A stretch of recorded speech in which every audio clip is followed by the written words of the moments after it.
and welcome to Frankly Speaking, the podcast that gains access to real and inspiring people. Today we welcome Jo Reynolds, who I'm going to check so that I don't leave anything out because she's got a lovely CV. She was Britain's first full-time female firefighter. It's a bit of a mouthful. She's a professional speaker, and she's also the author of a book called, appropriately, Firewoman. Jo, this is your chance. Oh yes, here it is. That's the one. We're encouraging Jo to show this book as many times as mentioned. Firewoman. Anyway, moving on, we'd like to welcome our sponsors, the House of HHH, and to give you a bit of information about the House of HHH, their slogan is helping to make our communities home, basically encouraging local communities to represent themselves and empower themselves to improve and love their own communities. Not to suggest they shouldn't have other communities as well, obviously. We'd like to sincerely thank all those who continue to follow Frankly Speaking, our subscribers, those who like, those who make comments. Clearly, we would like more subscribers. That's not for us, that's for our guests. We want to show some appreciation to our guests and also to encourage other people to come on and share their real and inspiring stories.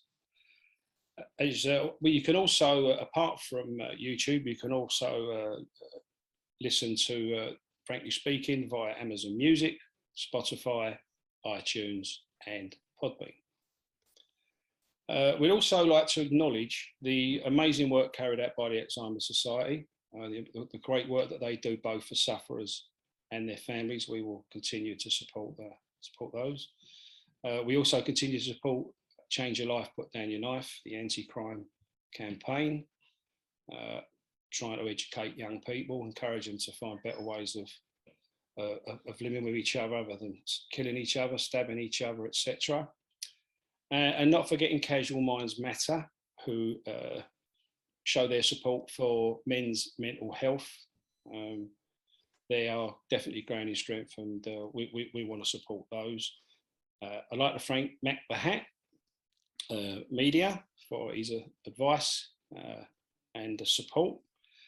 But let's get down to business and let's speak to Jo. So Jo, welcome to Frankly Speaking. Hi, thank you for having me. Thank you. It's great to meet you. Yeah. I'll just let the viewers know, less than a couple of weeks ago, Jo and myself were at a Professional Speaking Association meeting in the London region. And as luck would have it, we broke up into smaller groups, and Jo and I were on the same table. So when Jo was introducing herself, I very quickly went, there's yet another victim for Frankly Speaking. So she very kindly agreed to come on today.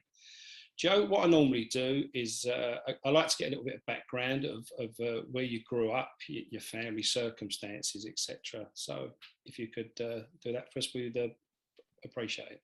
Yeah, actually, I'm half an Essex girl. I'm Hearts Essex borderline girl. Oh, okay. I was born in Bishop's Stortford, and my mum and dad were great, but very big characters. So by the time we were 7, my mum is thinking, I've got to move away from dad. So she moved us to Pembrokeshire to get as far away as she could from him. And my dad moved up to Norwich. Yeah, so we kind of grew up between, Norwich and Pembrokeshire. And when you're young, it's very dull, it's very quiet down there. It's beautiful when you're an adult. But when you're kind of 13, 14, and all you want is, some parties and, great stuff, it's quite quiet. Yeah, so I just wanted my independence all the time. Mum said to me, what do you want for your 16th birthday? I said, Mum, I want a suitcase. So yeah, I came down and she'd wrap one up. So I moved up to Norwich to my dad's. And then I was looking for a job there. Yeah. Yeah, I think it's a bit livelier up in Norwich, isn't it? Yeah, it's great there. Yeah, I knew there was I did know there was a Norfolk connection. That's it. So what was your school life like? Actually, it was quite interesting. It was a grammar school. It was a good school actually, but of course I didn't really. I'm not really kind of fitting the mold of traditional grammar school subjects like sewing and needlework and cooking, and I asked to I asked to stop doing the sewing to go and do like woodwork and metalwork. So they did. They let me change actually, but yeah. So I Oh, forget good for about that. you. Yeah, good for you. Yeah. Yeah, yeah. The qualifications?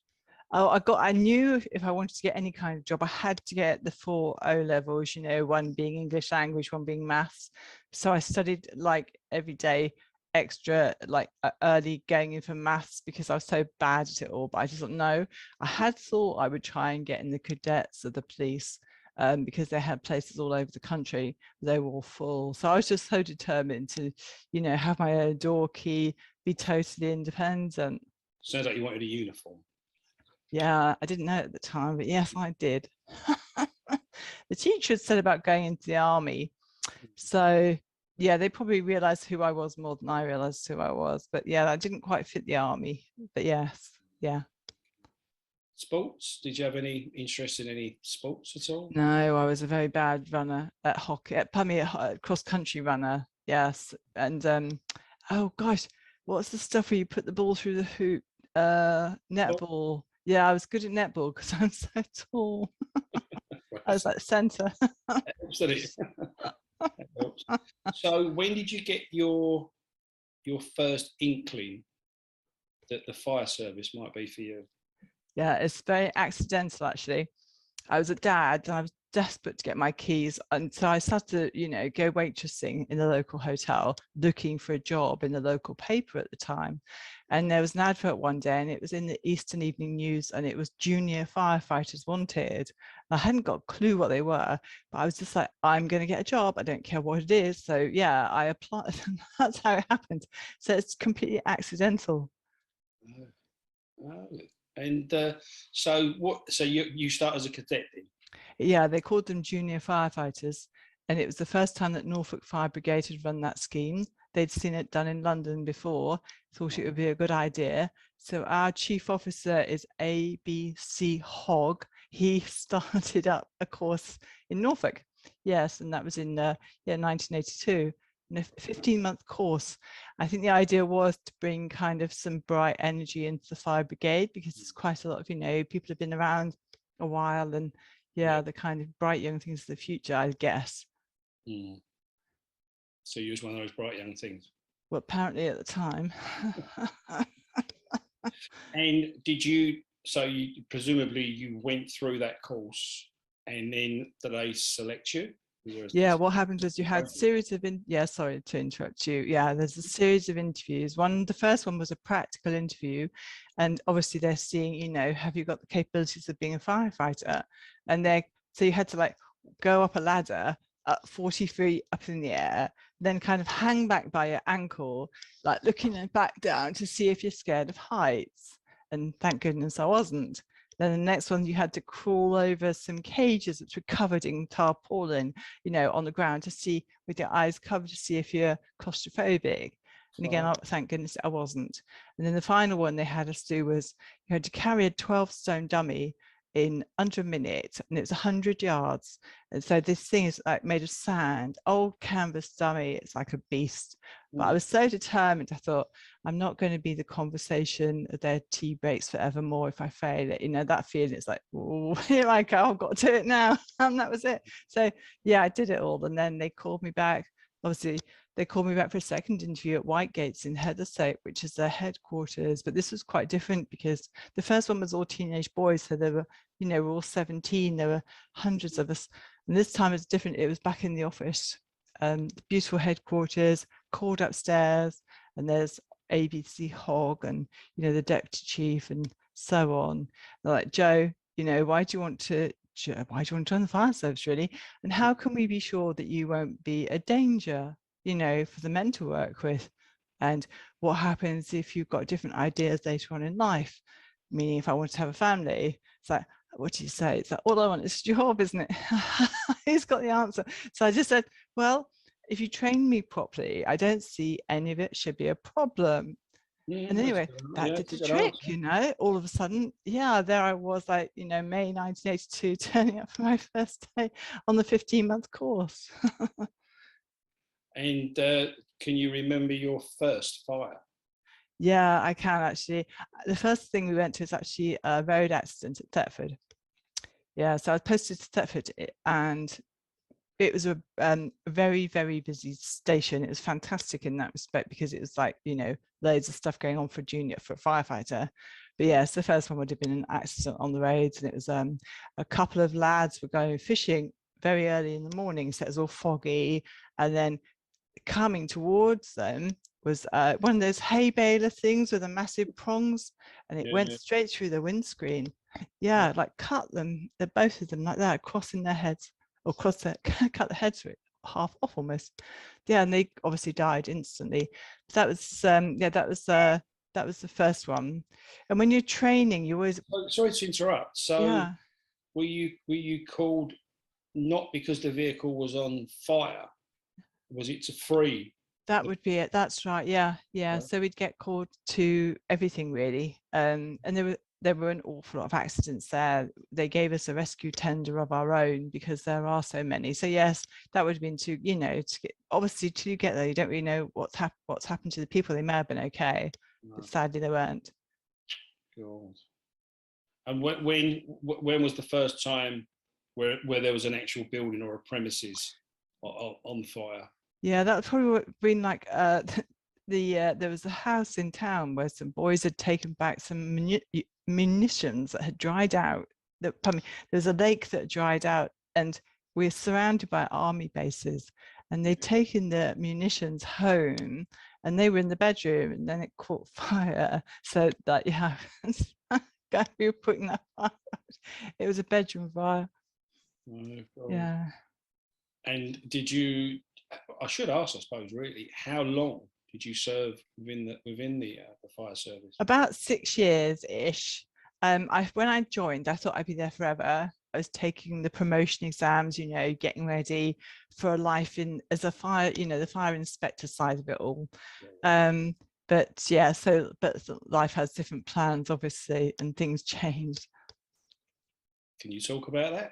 Yeah, things changing. Hmm. Yeah, 100%. Yeah, I have no, I can't, there's no question I can't answer, I think. I'd been in the brigade, loved it, never thought I'd leave. And then, yeah, someone joined at Thetford Fire Station who was quite a character, David Blakeney, his name is. Yeah, and he was an ex-Spanish Foreign Legionnaire, so a big character. Hmm. And gradually we started to kind of get closer. First of all, I hated him, and then you got, how it is. All of a sudden you're like, oh, I think we're going out together. And then he left the fire brigade to go and work on expeditions in South America. Oh. His mum was a Mills and Boon writer, so she got loads of money, and she'd retired. His dad had a furniture shop in Norwich, so they were like living between Guernsey and Spain. And he, and then he got in touch when he was on it, like on in the Amazon. He's like, Jo, do you want to get married? Lead the fire brigade. Mum said that we can have a £400 a month income to travel. So it's like a no-brainer. It's like, bye, fire brigade. I'd have married him. Exactly. I couldn't believe it either.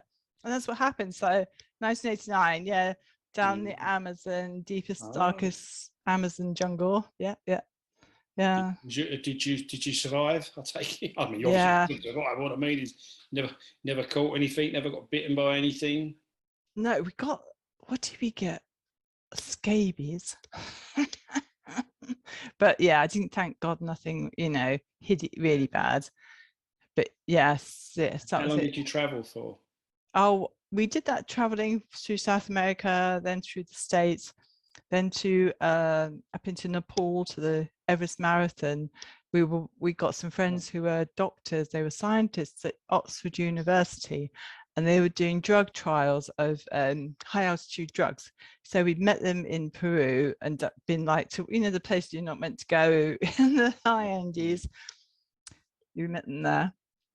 And they did the trials. And then they said they were going to do this Everest Marathon. Do we want to go along? Take care of the runners, because we were really kind of very fit people, kind of And that's what happened. So we ended up, I did the timekeeping, so I stayed like on, you know, the base, wherever it was, you know, the timekeeper, and yeah, the others went up to base camp and ran down.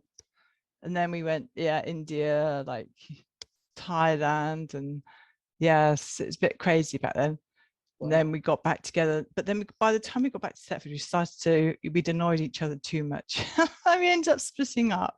So yeah, it's like 2 or 3 years later, and it's like, oh dear, yeah, too much too young. Was there a temptation to go back to the fire service? No, I was like, oh God, what am I going to do now? I've got no income. I thought the fire brigade, it was all publicity. You know, when I started, they hailed me as the first, but I wasn't the girl. There were women in the war doing firefighting, and there was a girl in London at the same time as me, but everyone thought, because it's like pre-Google, no one really knew unless you took your time to research it. So I was hailed as the first. Yeah, so it's like, press when I started, press when I, you know, passed out, press when I started on the station, that kind of thing. So it was a lot of press, and I thought, I can't go back to the fire brigade, because, you know, they did make a lot of fuss about it. So yeah, I started from scratch, you know, like in a horrible job in an office, and like praying I wasn't there, that thing. Yeah, but that kind of. So what stage did the book come? Well, what happened was I'd kind of gone back to Thetford after that breakup. Then from there, I started to do buying work, sourcing product. That took me into having a company of my own in China. So in 2000, I started a company with another lady, and we were sourcing products from China for the supermarket packers. And we'd done it for other people, but yeah, we were both ready for a change, and we're like, why don't we do our own business? So we didn't really have any like experience, but we knew how to manage the suppliers, and we understood the customers. So it's like, how do you put it together? And then, so yeah, that was Silk Road Design Company based. Yeah, we had a company in Peterborough, and then we had a trading office in Shenzhen. So we started that with one girl, you know, no money, and then gradually started to pay ourselves dividends. It's like, yes, first time in our lives we've got some money. Lovely. Then me being me, after about 6 or 7 years, I've got the challenges finished. I'm kind of getting itchy feet. And I was out in China a lot, traveling a lot all over the world, really. Then I was like, I don't want to do it anymore, really. And I was moaning to someone, and this friend of mine said, Jo, if you left, they would manage without you, you know. You think, how ridiculous. It was my business. They couldn't survive, that kind of thing. Yeah. But they were right. So I gave my notice into Julia. And in 2006, I retired myself to Koh Samui with the intention to never work properly again. That was the intention.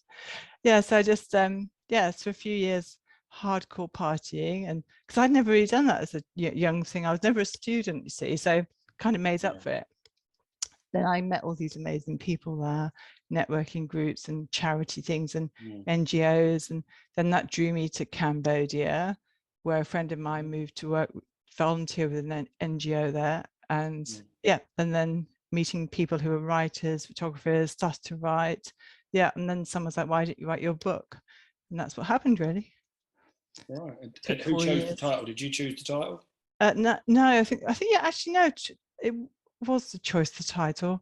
I would have put Jo Reynolds on it and not the first, but the publisher was like, when I said, you know, I don't really like, but no, there's silence. Yeah, because sometimes depending where you source your information, it says the first, doesn't it? It says the first, and then so I've put first full time. Yeah, hailed as. Maybe there was somebody that did it part time. I don't know. But yeah, there was Sue. So I thought you did the longest. You did the longest day. So as far as I'm concerned, you're still the first. me and Gary had a vote, and we came down on your side. So thank you. Yeah. It's not really something I ever talked about all those years later. You know, it's only because somebody's like, "Why don't you write your book?" It's like, okay, and that's what happened, really. Yeah, they're like, "Yeah, you're the first." How long did it take you to write the book? It took me 9 months, and it was because I've been traveling hard, you see, And I hadn't really done any work for years, so I had to come back to England. It took about 4 years of pitching to get the contract to write it. Then I had to come back, and it's like, oh my goodness, I haven't worked properly for years and years and years. And my friends would go, will you be able to do it? You know, watch me. Well, yeah, I'd say the majority of guests that we've had have produced a book in one form or another, you know, whether they've done it via a publisher or they've self-published, and they've all had different experiences. Yeah. They've all had different experiences, and as I've said to them, in my case, it was start it, put it down, start it, put it down. This air of, who do you think you are, then? You think yes. you think you're some sort of author? Yeah. And I think there was also a bit of an element of working class blokes, we don't write books. That's the middle classes do that. Well, of course, plenty of working class people now write books, but I think there was that air of that, you know. And I was quite lucky because someone suggested that I self-publish. Somebody actually said, "Why don't you self-publish?" I had no idea, because I had no idea whatsoever. And I'd known people that had written books and approached 30-odd publishers and got nowhere. So that was kind of a big decision for me to just say, you know what, I'm going to self-publish. Just going to self-publish it, and I'll pay for my own copies, and I'll distribute, you know, to the people I want to receive it, really. And the other reason was I wanted to sign the book. Whoever bought a book, I wanted, assuming they wanted it signed, obviously, because I thought, well, that's personal. Then you took the time to buy it off me. The least I can do is write whatever message you want in it, you know. But I'm glad you did. I mean, I'm glad you did, because I say I've not had the benefit of reading it yet, because as I say, we only made this arrangement yesterday. But I certainly intend getting a copy of it, because presumably you mentioned all your travel. You mentioned your travel experiences. No, it only goes up to when I leave the fire brigade. Oh, really? Yeah. Oh, yeah. I tried to pitch 9 Lives of Josephine Reynolds, but they were like, no, it's going to be fire when that's it, and it's going to. So it goes up to when I leave to go up the jungle with with David. Pardon me. Yeah. So it's very much fire brigade. Yeah. Yeah. Or you know, like you know, the whole kind of thing. But as you say, for me, what I did was I forced myself every day to sit down like at 10 o'clock and not move for like 4 or 5 hours or something. And every day, like 2 or 3 days, 4 in a row, and then have like a day, nothing, but then get back to it straight away. So I didn't give myself any mercy.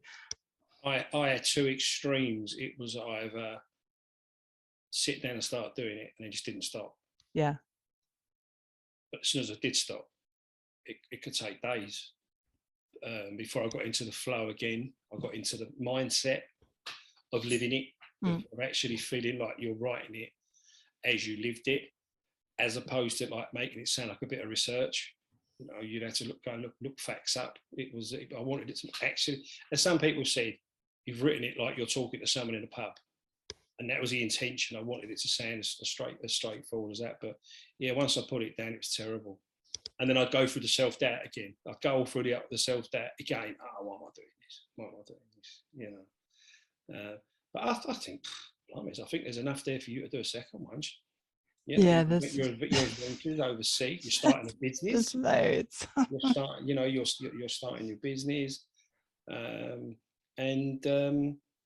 So which way did it come around? And so did you write the book, and then did you start to go into public speaking or motivational speaking? Yeah, that's what happened. Yeah, so really until 2016 I was away for 10 years constantly, really. Then I came back. Just for the sake of the listeners, she wasn't in prison.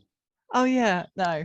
She was away for 10 Mind years. you. Because some of our guests on here, when they say they've been away for 10 years, I mean, they've been away for 10 years. So that's brilliant. We just thought we stressed that point. That's really funny. No, but yeah, so yeah, I got back, yes, 2016, wrote it, and then 2017 when it came out, you know, that's so yeah, I've been kind of off the radar for so many years, and then it came out, and it was actually, you know, thank God, as you say, I wanted it to be in my voice. I wanted it to be, and I've had such amazing feedback over the years. the majority of people, especially I was worried about, because of course it's all people's real lives, you know, real tragedies, real incidents, Yeah. real love affairs, and that kind of thing. So yeah, I wanted it to be true, and thank goodness everyone's, you know, likes it. And the other thing is, I hadn't realized, I got back to England, I thought there will be a load of firewomen and everywhere now, female firefighters. Yeah. And of course there's not. Oh. It's like 5 or 6 or 7% I would have around the assumed there was, world. if I'm honest. I'd have assumed that there was, yeah. I know, I was so shocked. So then it's like, wow, you know, it was a great job while I did it, and people just don't think of it as a career. So yeah, so now I'm like, you know, if I can do it, you can do it. Yeah. If you, and so kind of a positive voice, you know, a role model. Yeah, we've got a friend, myself and Gary, Kenny Clark, and I mean, I forget, I've lost count how many years he must have been in the fire brigade, in the fire service. You know, I'm assuming he's retired from it now because he's coming up to similar age to us. And I think I'm not sure. I think his father might have been in the service before as well. In fact, come to think of it, I think he's the only fireman I ever knew. Yeah. You know, never mind a fire woman. I mean, you are the only one. You are the only one there. Come to think of it, you know. So your speaking, your speaking experiences. When did that come about? When did you decide that you wanted to share your story? It came, I guess when the book got published, you don't know what's going to happen next at all, do you? No, I've experienced that. Yeah. Gosh, it's like, you know, I've got no idea. I didn't know what to expect either. But then I started to get some, you know, when it first came out, nice kind of telly press, you know, Right. and some nice, you know, what do you call them? You know, like in the newspaper, that kind of thing, some nice articles. And gradually, then I thought, I thought I'll start in the libraries. So I went, because I'm not, you know, I've not done any speaking at all. So I went to assess like our Norfolk libraries and Suffolk libraries, and went around those, and then kind of as you're doing it, then you start to kind of, you know, find your way with your story, and that's sort of kicked me off really. And now, yeah, now I'd love to do more schools because, you know, I've done so many different things, and it's all a case of have a try, you know, and have confidence in yourself. It doesn't matter, you know, what color you are, what sex you are, just try different things, and don't let anyone say that you can't really, you know, have confidence in yourself, that feeling, because most of us don't really have it, especially young. I think a lot of girls don't. So I'm surprised. I mean, particularly you know, the career. I mean, I don't know. It's been a long time since I was at school. I'm assuming there's still a career service. Is there? Are there still careers, the equivalent of careers officers? Because I'd have thought they'd have snatched you up, quite frankly. You know, I've done some, but not okay. many. But I've done enough to understand kind of the essence of it, and I would love, yeah, I'd love to do more. But it's my effort. I need to put the effort in to reach out to them. And then the other day I did a weekend, which I couldn't quite believe it happened, and it was for Beagle Aircraft. They had a management development weekend. Yeah, I saw that. Yeah. Yeah, it was amazing. I felt at home. I felt in the right place with those people. Such a same kind of feeling to the old fire brigade ways. Was it nice to be in a team scenario again? Yeah, it's lovely actually. It's really nice. Yeah, it was a lovely event, and it was really positive, and it felt really good all the way through, talking with them, you know, and talking about the different things, because I'd had quite a lot of hostility from people who didn't know me when I was training, who didn't even know me, you know, that, oh, she shouldn't be here, it's a man's job, blah blah blah, you know, and you know, that kind of side of it. And then the other thing was very much about how I'd been mentored at Thetford when I got there, my station. The guy when I got there, the guy Nigel was brilliant. You know, he's like, this is where you just get on with your job, you're part of the team. And they were saying that they lose quite a lot of people because they don't tend to, they kind of get them on board, but then they don't kind of, you know, kind of gently mentor them really. So yeah, that was quite a teamwork thing, you know, how to get, you know, and committing yourself to things, like committing yourself to writing a book even. It's like, you know, yes, I've got contracts and I've got to finish it in 9 months, and here I go, I will do it, that, you know. So yeah, that was quite cool. And then of course, any women's groups, you know, or any group really. Yeah, well, blimey. Yeah.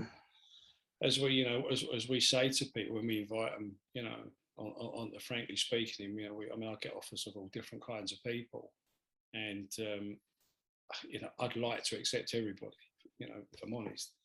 But the criteria is to be real and inspiring, and of course, on a lot of occasions, they are very real, very, very real. But there is the inspiration bit isn't quite there. So although they're real, and in some cases, you know, even sort of notorious, I wait for the second bit. You know, it's the second bit that we require as well. That's going to give to give other people some inspiration. Sometimes us as well. I mean, me and Gary talk, you know, talk on a regular basis, and sometimes after listening to some of the guests that we have, it's inspiring for us as well. You know, and we learn something every time we speak to somebody. So in regards to the PSA, so that's obviously the Professional Speaking Association, is that something you're going to explore far more? 100%, yeah. I want to join down in London. Probably, yeah, maybe in a month or two, maybe, yes, towards the end of the summer. It's, 100%, I think yeah. it's incredible. a good step. The wealth of the wealth of knowledge amongst that group of people, and even now, I mean, I had the benefit, although it was a shame we didn't have meetings to attend. What that 18 months, 2-year period did do was, because people were doing, other regions were doing it virtually, you just got to meet a lot more people and gain a lot more experience, you know. Yeah. But I have to speak up on behalf of the London region and say they are very welcoming, very, very supportive, and there's some great characters. There's some great characters there, you know. I was just lucky. I was just lucky the other week because Erin Phipps was there, so that gave me an opportunity to extend an invitation to him. And then, of course, when you sat at the table, I thought, that's it. She's captured, you know. And we really appreciated you, you know, accepting the invitation. So you'll pursue the PSA. I think that's good. Yeah, 100%. I can just see. I came back buzzing from it, you know. Yeah. And even when I went down to talk last weekend, I took so much with me that I'd heard from different people. You know, it's just, I don't know, it just started to take me to another level already. Yeah. You know, just to influence. Yeah. And well, it's really, I think I went along to the first meeting, and because I knew someone that was very prominent in the PSA, Alan Stevens, I didn't consciously walk in and kind of a bit like Jack the Lad and go, hello everyone, all right, my name's Frank, here's my business card, I'm a friend of Alan's, give us all your work, you know. I think it was quite blatant as that. It didn't take me long to realise there's a reason why they're called the Professional Speaking Association, because they're very professional. yeah. They're very professional in what they do, and that's what I need. That's what I need. I need to see how those people work. And they are, and the nice thing is you can contact any of them. You know, you know, you join and you get to speak to people, whether it's lunch or coffee breaks and so on. And then obviously there's the web page or the Facebook page, etc., LinkedIn, and people are so helpful. They're so, you know, you can ask them anything, and they'll do their best to put you in the right direction. So I'd certainly encourage that, Joe. Certainly, it would encourage you where that's concerned. You know, and it's nice that you've already said it. You've already felt like it's, you know, it's made you feel more confident in what you're doing. Yeah, I thought it's marvelous. You know, absolutely Well, marvelous. I hope you pursue that. Oh, absolutely, 100%. I will. Yes, because I think your story, you know, is fascinating, and I think it is, say, it's real and it is inspiring, and that's certainly fitted what we wanted today.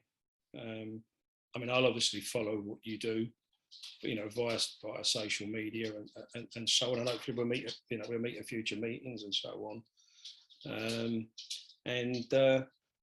So if you could just stay, unless you want to say anything, Jo, you're more than welcome. This is your platform, you know, it's up to you. But if you could stay around for just 5 minutes or so. My dog has just come tiptoeing into the sitting room on our wooden floor, so I don't think it's me tap dancing while I'm talking to you. So what I'm going to do now, again, is I'm just going to thank our sponsor, House of HHH, for their support, and again, all those who listen to our podcasts. We'd like to mention again the Alzheimer's Society, Change Your Life, Put Down Your Knife, and Casual Lives Matter. But the main person today was you, Jo. I really appreciate you giving up your time, and it was short notice as well. You did get us out of jail, if I'm honest. we didn't want to waste this week. We did want a guest this week, and you've been an excellent guest. So again, thanks very much for coming along. And of course, we wish you all the best in the future. Still think you've got another book in you there somewhere. Maybe think of pursuing that, and we'll keep in touch via the PSA, etc. So, Jo, we wish you all the best, whatever it is you do from now on. Okay? Lovely. Thank you, guys. Thank Thank you you so much. You're welcome. Thank you.